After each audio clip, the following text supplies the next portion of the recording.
Welcome to Lesson 5 for Triangles, Compassion for Others. In this lesson, we're going to teach you how to change the way you see people and their behaviour so you can be less judgmental and more compassionate. The first thing we want you to understand is why you have a tendency to be so judgmental and critical of others. It's a fear problem. And in this case, both fear of failure and fear of loss are in play. You are fear of loss dominant though, and this means you see the world through mistreatment, mistakes, wrongdoing, right and wrong glasses. This means you're just wired to see the world as a threat. Every person on the planet could in fact wrong you, take from you, bother or offend you. They could also hurt others, or the planet itself. And at some level, you're subconsciously programmed to protect yourself and others from harm. Because you feel protective and defensive against harm, you're constantly on the lookout for it. This means you're looking for wrong everywhere. And the way our amazing brains work, we always find what we're looking for. If you look hard enough, you can find wrong, bad, inconsiderate, lazy, irresponsible, ill-informed, clueless and uneducated people everywhere. As a matter of fact, every person on the planet is imperfect and at times shows up wrong. So there are lots of opportunities for you to stand in judgment of others. But what does this tendency to judge others get you? Is it creating the kind of relationships you want? Does it draw people to you or push them away? Do people feel safe with you? And if they don't, do you actually care? We realise that some of you don't. You like the way you are. You don't see much reason to change. But if you're unhappy with the current state of your relationships, your tendency to be critical, snap at others, correct them, get angry with them or judge their choices probably has something to do with it. In this lesson, we're going to teach you 4 ways to let go of judgment and create better relationships. Number 1, let people be wrong. Because you highly value ideas. Right and wrong matter to you, and we get that. But there are times where people, their feelings and their self-esteem need to matter more than the ideas and opinions. We know this is hard for you to hear because you really think right and wrong matter more.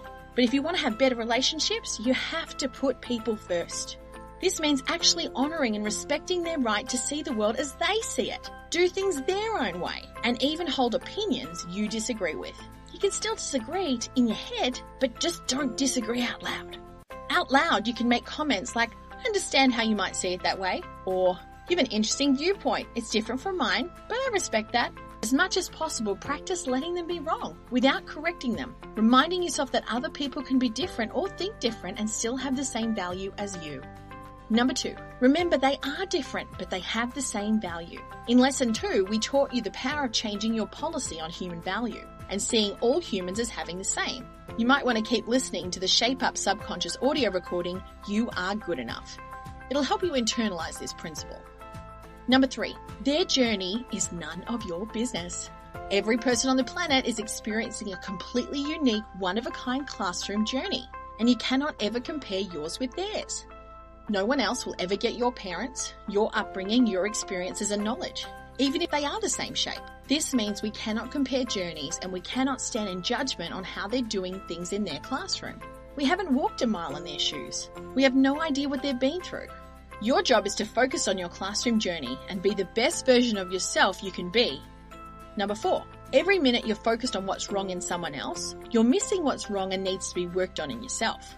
One of the reasons you're critical comes from fear of failure. The more fear you have about not being quite good enough yourself, the greater your tendency to look for wrong in others. If you can find wrong in other people, the government, the police, the city, the church, the neighbours, anything else around you, it takes your focus off the bad in you. That's really the reason you do it. It feels safer. You subconsciously believe if you can see bad enough around you, then it somehow makes you the good guy. This is why you might like being on your high horse or soapbox about the bad in others. We recommend you watch for this behaviour and recognise that it isn't really making you feel better. Being this negative does not create happiness, and it pushes people away from you. Make a goal to be more positive. Look for the good, not the bad in everything. And take the time to praise, compliment and validate people around you. This will actually make you like yourself better, and it will greatly improve your relationships. You can do this.